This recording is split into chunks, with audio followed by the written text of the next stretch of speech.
stage. NY LOX load is complete. As we just got completion of LOX load for the Y booster. We're looking for now the center core and the plus Y.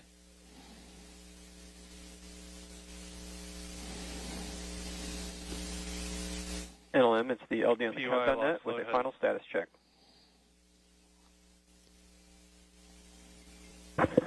Yes, LD, this is NLM on Countdown 1, NASA Spacecraft, and the NASA team is go for launch pending resolution of the anomaly. Copy. Go pending outbrief of the issue being discussed on the anomaly net. Affirmative. Okay, Tim, so they've mentioned that they're working an anomaly. Tell me a little bit about it. Yeah, so as we mentioned, they're monitoring some temperatures on the second stage, and things are the teams continue to look at that as they continue filling second stage with liquid oxygen. They're continuing to look at that and monitor that as far as they can into the count. So things are continuing to progress forward with LOX load. Center core is just finished up, so all three boosters are filled with LOX and RP1. The second stage has RP1 on, and we're getting near completion of stage 2 LOX load as the team continues to look at that temperature in the second stage. But we did hear NASA Launch Manager Tim Dunn tell Charlie Myers, SpaceX Launch Director, that they are go for launch pending the resolution of this temperature issue. So the team has continued to work that, and the team will continue to progress forward in their procedure. And so these discussions are happening very quickly as we are counting down now inside the final 2 minutes until liftoff. Absolutely, and we just heard that stage 2 LOX load was complete, and the team is working that. And as you said, this is what they do in the last few moments before launch. They're working their procedures, following their processes, and having these discussions. But we are still progressing forward towards a T0 of 12:06. And things are progressing forward for the launch this morning, or this afternoon. We are now 90 seconds until liftoff. Weather is 95% go. These boosters on the outside, they have flown before the Psyche mission a little more than a year ago. They are back on the pad along with a brand new center core booster and a spacecraft bound for the Jupiter moon Europa. Yeah, Daryl, I can confirm, listening to the teams, that everybody is go for launch. They have resolved the temperature issue they were looking at on second stage. Everybody's given the go for that, and Falcon is in startup, so the flight computer has taken over, and we're getting ready for the final Launch Director is go for launch. And there we hear Charlie Myers say that SpaceX is ready for launch, and Europa Clipper getting ready to lift off. And there's a great update as now it vents out the LOX inside the line of the transporter erector. We are inside of 30 seconds. 30 seconds and counting.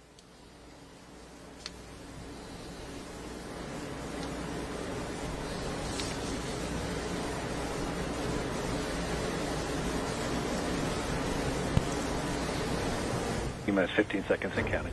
And here we go.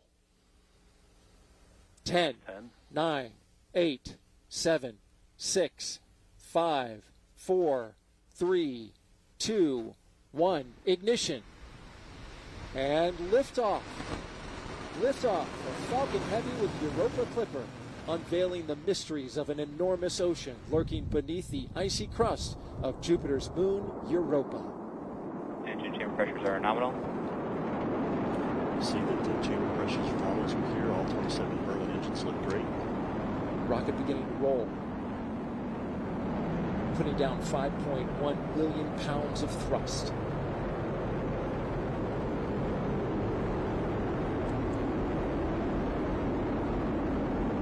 Coming up, they're going to back off those engines just a bit. So we're getting ready to head into max power and telemetry nominal. We hear that power and telemetry on the vehicle are good there. Everything's looking really Falcon well. Heavy is supersonic. They have reduced power in the center core to get through max Q, maximum dynamic pressure on the launch vehicle as we approach that. The two side boosters at full throttle. A beautiful shot there is our camera team. Max Q. Locking into the rocket on a clear blue sky. The view from the booster camp, back down on Earth. And there we heard the call for max Q. The vehicle is passing through maximum dynamic pressure. Next thing up in about 2 minutes will be booster engine cutoff, where we see the 2 side booster engines, all 18, shut down and get ready for booster separation. But the vehicle is performing very well. Looking at all the telemetry that we have, power and trajectory are nominal. We've been flying for just under 2 minutes so far. Everything looking good.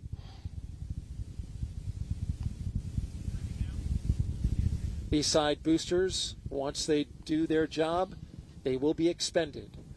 If you're familiar with the Falcon Heavy, you know that they bring the boosters back on certain launches, but not on this one, because all of the performance is needed to push Europa Clipper into its proper orbit.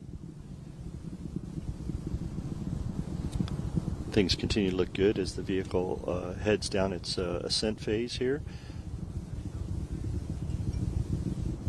All telemetry is looking very nominal for this flight this morning. Falcon Heavy is performing very well.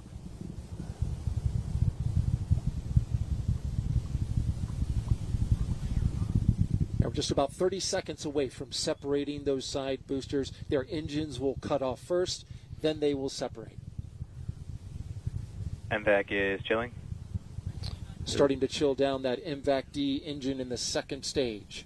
And that's where we need to get the engine chilled to the proper temperatures before flowing liquid oxygen and RP1 into it. So they're conditioning the engine to make sure things are ready for when it's ready to start up. Stand by for booster separation. Booster engine cutoff. Side booster separation confirmed. And there they go. Those 2 boosters previously flown on Psyche. This will be their 6th flight. We thank you for their service this morning. They did a great job of getting Falcon Heavy and Europa Clipper on its way as the center core takes over and continues mission down its ascent. Things are looking really good in the telemetry. Power and trajectory look nominal, and chamber pressures on the 9 center core engines look really good. In just a little more 20 seconds from now, we'll get the cutoff of the main engine on the center core booster that remains. 4 seconds after that, we will separate. Flying out over the Atlantic Ocean. There's a look from inside. There we see stage 1 stage separation confirmed. And stage separation from the center core. Getting ready for MVAC startup, SES-1. We're getting some applause here in the Mission Directors Center, and there you see the MVAC-D engine lighting up. Next thing up in about 10 seconds will be fairing separation. NYPY FTS has saved. And the fairing has protected Europa Clipper on its ascent up into space, but once we get into space, we don't need that fairing anymore. Fairing there they go. separation confirmed. Fairing has separated, and those will be recovered, Daryl, by SpaceX's own recovery ship, Go Cosmos. And there you see them falling away into space. That is the only part of this rocket that will be recovered. The glow of the MVAC-D engine as it performs its first burn here. This is about a 3-minute and 47-second burn. Things are looking great. Matter of fact, this is one of the shortest first burns that has been done on a Falcon Heavy by SpaceX, but it is required to get us into that parking orbit for that long coast that we have to get ready for the interplanetary trajectory that we're going to need to get Europa Clipper on its way that we heard Jenny talk about to get those Earth Assist slingshots as it heads on its way for its mission. So things looking really good this morning with the performance of the Falcon Heavy. MVAC is performing well, and everything looks good thus far in today's mission. Usually those burns are the other way around, with a longer first burn and the shorter second burn, but in this case it is reversed. As we look at some crystal clear views of the MVAC-D engine, the stage 2 that's carrying Europa Clipper, orbital light is shining both on the spacecraft, the second stage, and on planet Earth. Center core it is FTS beautiful. has saved. There we've heard that the flight termination system on the center core has been safed as it heads back to splash down. Things are looking good. I can tell you, Darryl, we had a beautiful weather day for launch, and as we're looking at MVAC flying in space with Europa Clipper, it is such a gorgeous view with Earth behind it, and so we could not have had a better day for a mission launch today. No doubt about it, Mick. It was simply gorgeous. We had a hurricane a week ago, but after that pushed out, it brought us in its wake near perfect weather for launch. And now we're into space, dealing with the harsh conditions up there. Stage 2 FTS is safed.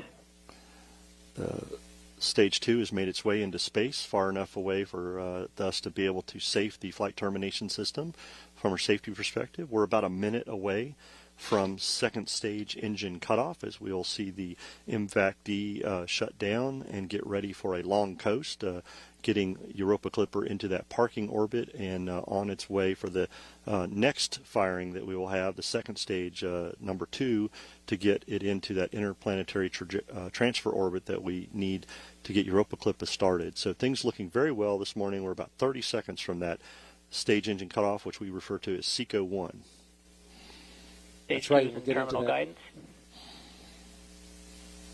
Get into that coast phase. These views brought to you, of course, by ground stations across the track that are pulling in the high-resolution data from the cameras. Burn looking good, just a few seconds away from cutting off from that first burn.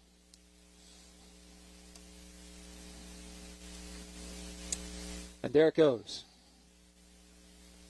The first burn is complete. Yep, things look really well on the stage burn result. Apogee, perigee, and everything for the mission looks really good. Engine performance, very well performance by the second stage for this first burn. And things continue to look good as we head into this long coast for this parking orbit. It's a long coast, and we'll hit that second burn. Roughly 3 minutes and 21 seconds long. This one was roughly 3 minutes and 9 seconds. And Mick, you saw the data from it, and it all looked pretty good. Then there you go, yep, confirmation. We're hearing confirmation that we have nominal orbital insertion. As we were looking at the telemetry here, Darryl, that things looked very good. Stage 1 and stage